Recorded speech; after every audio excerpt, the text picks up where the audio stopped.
嗨，大家好，我是坦平叔。今天是2025年9月24号。这一期我们继续聊聊俄罗斯入侵乌克兰，看一看乌克兰战场上又有什么变化。今天是俄罗斯侵略乌克兰的第1309天，也是乌军进入库尔斯克的第415天。前线共发生战斗156次。乌军第3突击旅的 FPV 无人机袭击了藏匿在车库和地下室的俄军士兵，摧毁了车辆、天线和星链终端，其中一架无人机甚至直接撞上了掩体。乌克兰米格29机组人员使用 GBU-62精确制导导弹，在乌克兰东部击毙10个俄军。乌军袭击东部战线后，俄野战燃料库发生巨大的爆炸，在波克罗夫斯克附近，俄军陷入恐慌并撤退，部分军队被俄指挥部抛弃，还有部分军队被完全包围。根据乌军第225突击团的乌克兰士兵表示，这里的气氛完全不同。很多时候，俄军会独自徒步数十公里，他们携带水和食物，他们试图绕过我们的阵地，潜入后方，在那里等候，然后汇合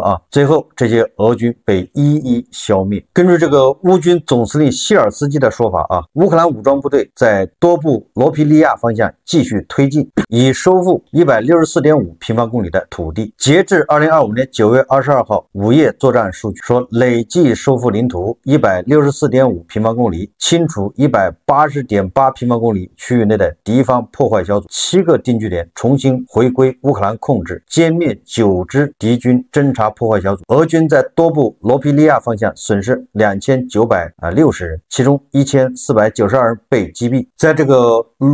多布罗皮利亚方向，配备了美军 M2 布拉德利步兵战车的乌军第100特种步兵旅投入战斗。在这个波克罗夫斯克前线目前在乌军控制下大局稳定，但是市区有零星战斗。乌军特种部队正在对主动建筑进行搜索，消灭渗透进来的俄军士兵。乌军特种部队士兵在一处废墟中俘虏了9名弹尽粮绝的俄军，他们形如枯槁，看起来已经断粮多日。尽管俄军一直对攻下波克罗夫斯克寄予厚望，但实际情况反映出俄军战斗力低下，只有依靠人力优势和不计代价的冲锋夺取阵地。关于这个波克罗夫斯克我们看看俄罗斯人是怎么说的。这个俄罗斯联邦委员会成员德米特里·罗格金表示，这个罗格金好像也是俄罗斯的一个强硬派这个应该属于老黄俄。他说乌克兰和俄罗斯军队在兵力及装备方面以势均力敌，这使得在前线推进几乎成为不可能。据他称，任何技术装备在距离前线20公里范围内都会被摧毁。实际上根据咱们通过媒体报道的，对吧，还有很多这个亲身参与这个乌军作战任务一些这个西方这个人士他们的回忆录确实跟罗格金所说的一样前线接触线20公里之内基本上没有活物对吧，任何活物都要遭到这个无人机的侦察甚至袭击。双方对疑似藏有活物的建筑它都会炸。罗格金指出他说本质上整场战争到处处于战术层面，就是一支3到5人的突击小组，成员年龄和我们差不多，要穿越布满地雷的草原，那里四面八方都有无人机嗡嗡作响，士兵们穿着铠甲，携带机枪弹药，还得配备一把用来反击无人机的这个霰弹枪，甚至还要应对电子战。在这种情况下，想从阵地上站起来都不可能，更别提发起进攻了。他补充道，若有军事装备出现在前线，立即就会被摧毁。这是俄罗斯人说的这位参议员强调，情况就是这样，这就是僵局，也是什么静豪战问题所在。也就是说，双方在装备、训练甚至战斗意志方面实力都大致相当。他以赫尔松地区的局势为例，称除上述因素外，第聂伯河也成为俄军发起进攻行动的障碍。据他表示，目前横渡该河完全不现实。我记得上一次这个大西洋月刊刊登了一篇美国退役飞行员对吧，他参与乌军的这个无人机小组对吧写的回忆录咱们节目也介绍了说的就是发生在赫尔松对吧，俄军2个人坐着这个冲锋艇渡过第聂伯河，想渗透到这个乌军的阵地，结果还没上岸就已经被人盯上了结果就是一群无人机过去抢功劳因为炸死他们就有积分不是一个无人机小组炸好几个谁炸着算谁的。所以俄罗斯人惊呼说乌军把这种无人机已经当作游戏了，打积分。所以你看这个俄罗斯人的说法完全可以验证啊，互相印证了。他说德米特里·罗戈金坦言，他说今早我回到了自己的指挥所，那里装有等离子摄像机，我能看到我方无人机传回的画面，画面里是焦土一片的斯捷普诺格尔斯克，周围全是光秃秃的田野，防护林带都没了，在那里一只野兔都能被发现，更别说人了。我们该怎么从这里推进？该走哪条线路？又该用什么装备？而且那些装备肯定会被炸掉，因为所有道路都布满了地雷，我们和他们都埋了，既有远程布设的，也有其他方式布设的。值得注意的是，尽管罗戈金提到了种种不利因素，俄军仍在前线多个地段继续推进，除了对波克罗夫斯克、康斯坦丁诺夫卡和库比扬斯克发起进攻外，俄军目前在第聂波罗彼得罗夫斯克州也继续进攻。这个罗戈金作为俄罗斯的强硬派他居然说俄乌两军在前线已经势均力敌，推进几乎不可能。这个也从俄罗斯方面一直在2个月前就说已经占领波克罗夫克，结果到现在还在，实际上就已经说明双方是势均力敌。昨天咱们说了这个应该是《纽约时报》还是哪个报纸发表的，北约有一个300-400人的这个情报小组他就每天盯着这个1000多公里长的这个战线上俄军的一举一动，1400公里长的战线上俄军精确到误差不超过2000人，再加上密布的地雷，还有各种无人机，对吧？在天上，然后又是海马斯，俄军就是有人数上的人员上的优势，又怎么发挥出来呢？对吧？是你的人多还是人家的无人机多呢？所以我觉得俄罗斯的这个联邦委员会成员罗戈金说这个俄乌两军在前线以势均力敌，实际上这个就可以标志着双方已经进入战略相持阶段，谁想吃掉谁都非常难。俄军想把乌军的防线打崩溃，那简直是不可能。当然，乌军要想突破俄军的这个阵地也很难，所以双方就是进入相持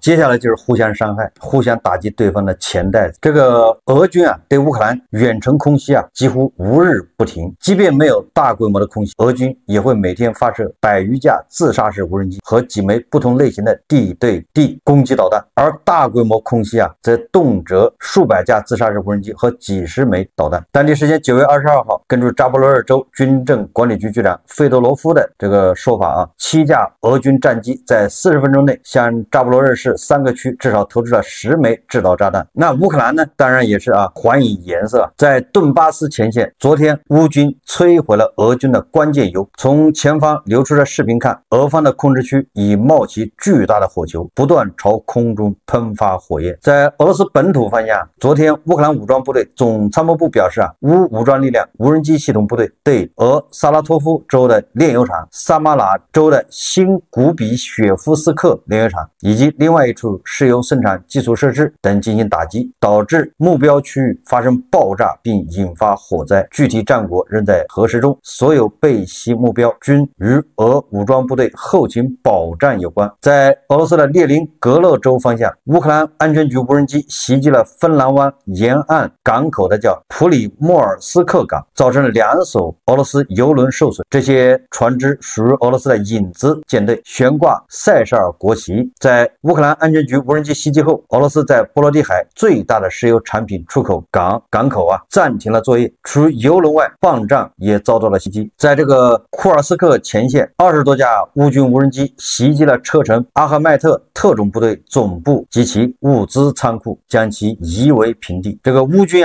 还对莫斯科发动了大规模空袭。莫斯科市市长索比亚宁证实了该消息。目前看到的信息显示，当地民众听到了10次爆炸声，莫斯科上空完全封闭，大量航班被延误，但更多消息尚不清楚。这个索比亚宁还说俄防空部队在莫斯科地区上空击落了34架乌方的无人机，目前紧急服务部门正在坠机现场开展工作。乌军当然不光是这个访问了这个莫斯科乌军出动无人机对俄联邦领土其他地区也发动了袭击。这个别尔格勒德州、布良斯克州、卡卢加州、库尔斯克州、罗斯托夫州、梁赞州、萨马拉州、萨拉托夫州以及克里米亚共和国上空均遭到了乌军无人机的打击俄罗斯的民众已经对乌克兰的无人机已经叫习以为常了，战火早就烧到了他们家乡。这个福布斯报道他说对俄罗斯炼油厂的打击将成为乌克兰在和平谈判中的筹码。乌克兰对俄方炼油厂的打击动摇了俄罗斯最最重要的收入来源之一。与此同时，俄罗斯在进攻行动和无人机袭击上投入了越来越多的资源，却收效甚微。福布斯报道这种组合为俄罗斯制造了不利的财政局面，并为乌克兰在下一轮和平谈判中提供了急需的筹码。而整个夏天说乌克兰发起了一系列远程无人机的协调攻击，目标直指俄罗斯炼油厂，导致该国燃料基础设施遭受严重破坏。仅在8月份就有超过10家企业遭到袭击，约17%的炼油能力被迫停摆，相当于每天约110万桶。值得注意的是，乌克兰能够打击俄方纵深目标，得益于其无人机研发的进展。乌克兰的袭击对俄罗斯经济产生了直接影响，他们引发了燃料短缺，导致汽油价格创下新高，并迫使俄罗斯限制出口以稳定国内市场。因此，供应不稳促使国际买家转向其他供货方，俄罗斯的收入随之减少，从而限制其用于军事行动的资金。此外，大量资金不得不用于炼油厂的修复和防护。福布斯指出，尽管俄罗斯经济规模庞大，但能源领域的损失依然构成了沉重负担。报道还推测，支出不断攀升，收入持续下降，战国却微乎其微的失衡局面可能迫使俄罗斯领导人重返谈判桌。相反，如果乌克兰能够继续保持主动，不断削弱俄罗斯的军事实力和经济韧性，那么基辅将在新的谈判阶段手握强有力的筹码。刚才俄罗斯的这个罗戈金已经说过了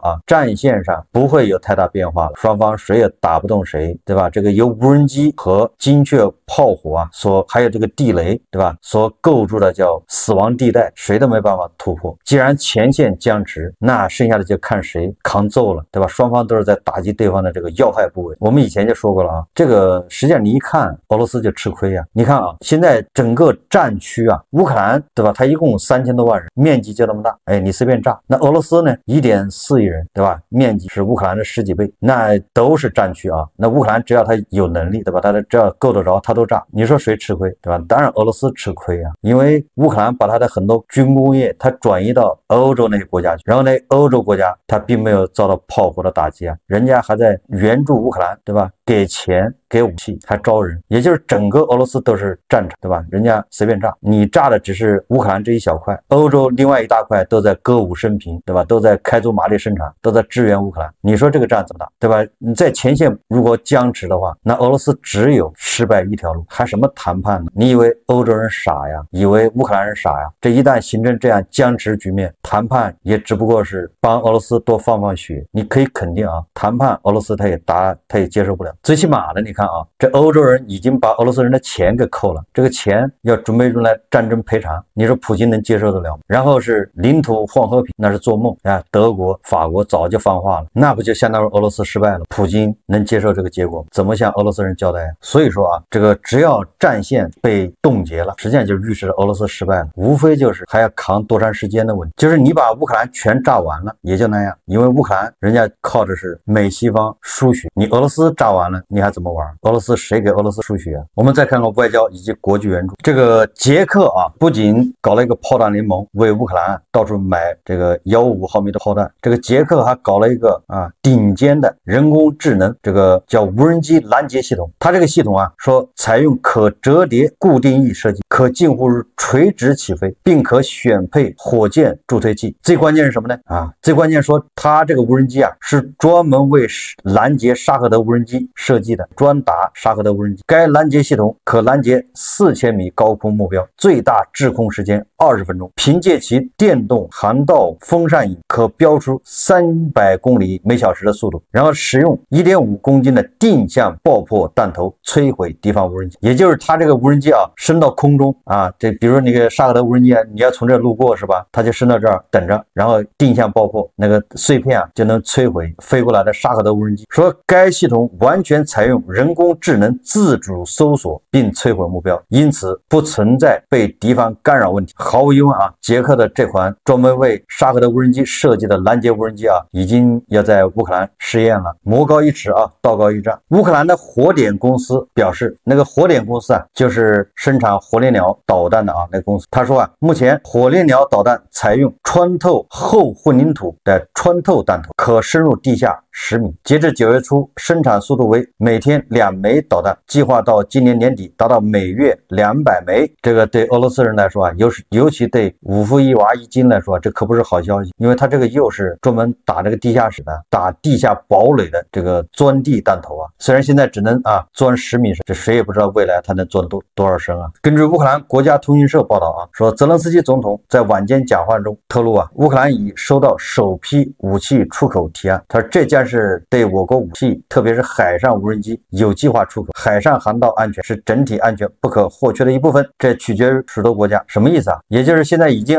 有国家向乌克兰订购这个海上无人机了，就是海洋宝贝那些东西。乌克兰的武器要融入出口了，然后再换其他的武器，这就是泽连斯基的以战养战啊。美国媒体报道啊，他说美国特朗普总统战争部宣布，美国空军已授予洛马公司一份价值2600万美元的合同。这合同干啥呢？为乌克兰的 F-16战斗机项目提供对外军售支持。不知道啥意思啊，反正总之是特朗普要赚钱，对吧？又赚了2600万，完了之后给乌克兰的 F-16也不知道提供什么服务啊，也算是一种援助吧。根据这个俄罗斯媒体报道啊，他说德国联邦议院国防委员会主席托马斯·雷夫坎普表示啊，他说德国支持乌克兰开发能够打击俄罗斯目标的武器系统。这位德国政治家表示，我们将重点支持乌克兰开发攻击俄罗斯领土上的无人机生产工厂和无人机发射器所需的手段。这德国人公开表示就是要帮乌克兰人开发这种远程打击武器。这个德国人也很厉害啊。欧洲媒体报道说德国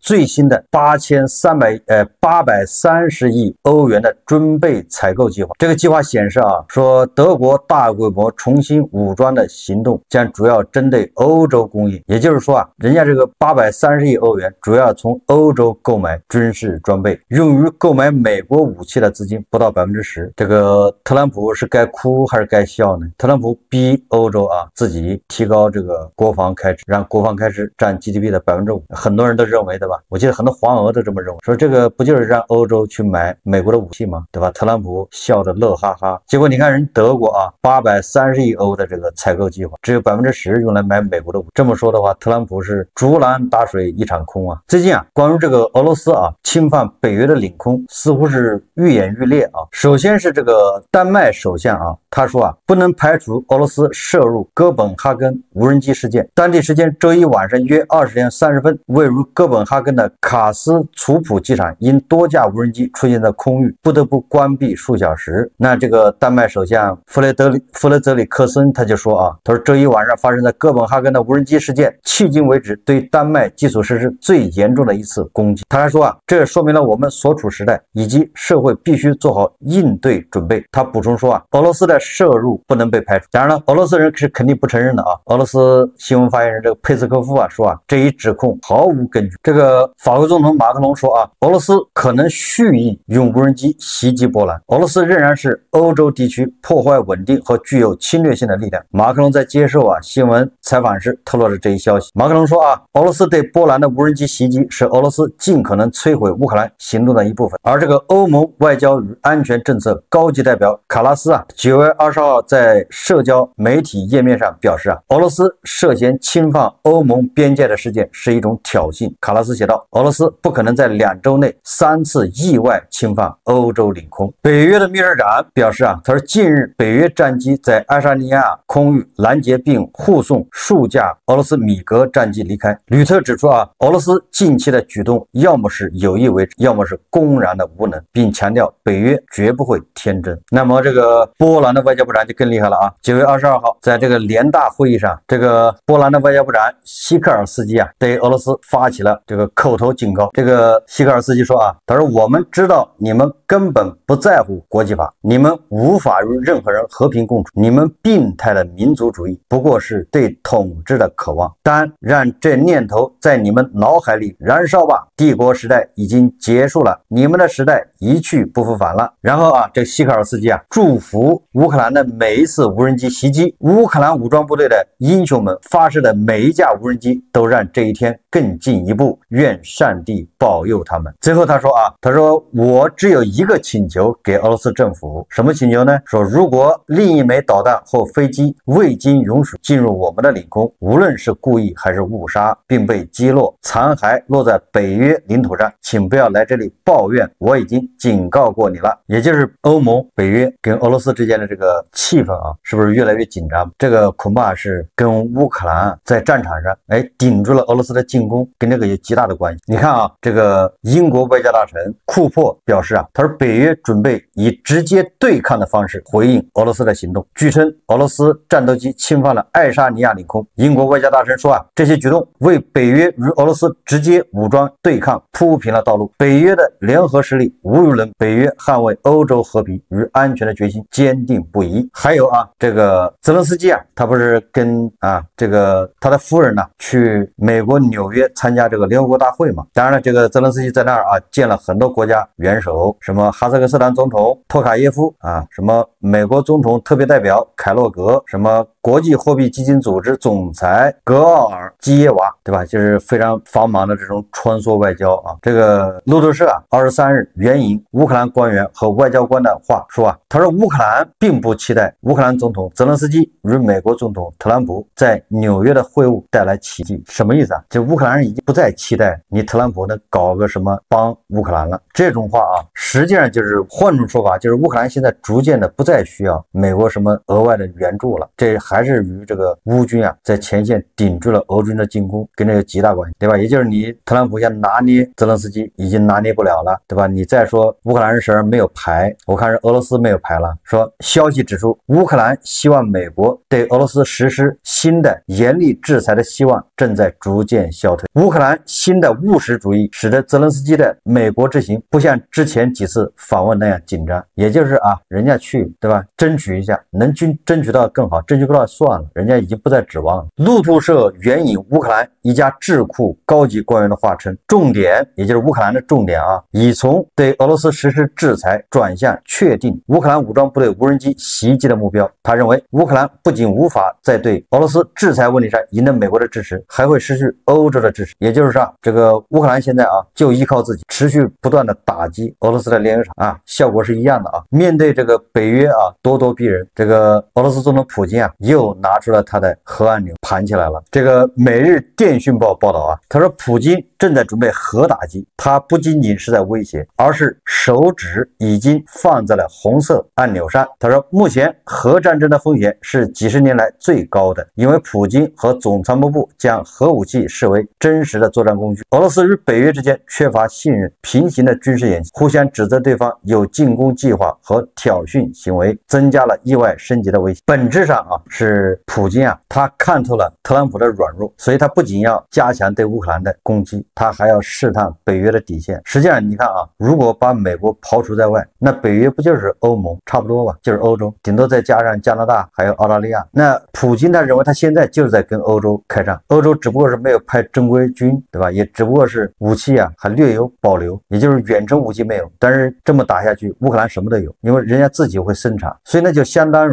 这个在跟整个北约开战。这是普京他们就这么认为。那既然开战了，不如正经的来一下，所以他就不停的试探这个底线。只要美国特朗普如果采取中立他不加入，他不对这个北约的第5条款负责，那普京向北约开战不是没有可能。目前的形势逼着普京很有可能铤而走险。核大战这个可能性比较小，但是对吧？他挑衅北约完全有可能，对吧？下一次就用炸弹炸一下这个波兰或者罗马尼亚或者是波罗的海3国。这个俄罗斯国内经济显然已经遇到了困难。俄罗斯国家杜马代表米哈伊尔·马特维耶夫提议对酒吧和餐馆账单征收1%的税，也是加征1%的税，以支持俄罗斯士兵的家属，也就是支付俄罗斯的这些军人的抚恤金，也就是俄罗斯军人的抚恤金都已经没钱发了，需要通过这个加征酒吧和餐馆这个税，这个简称乌饷这个过去明末的时候，对吧？为了这个抵抗后金是吧？抵抗这个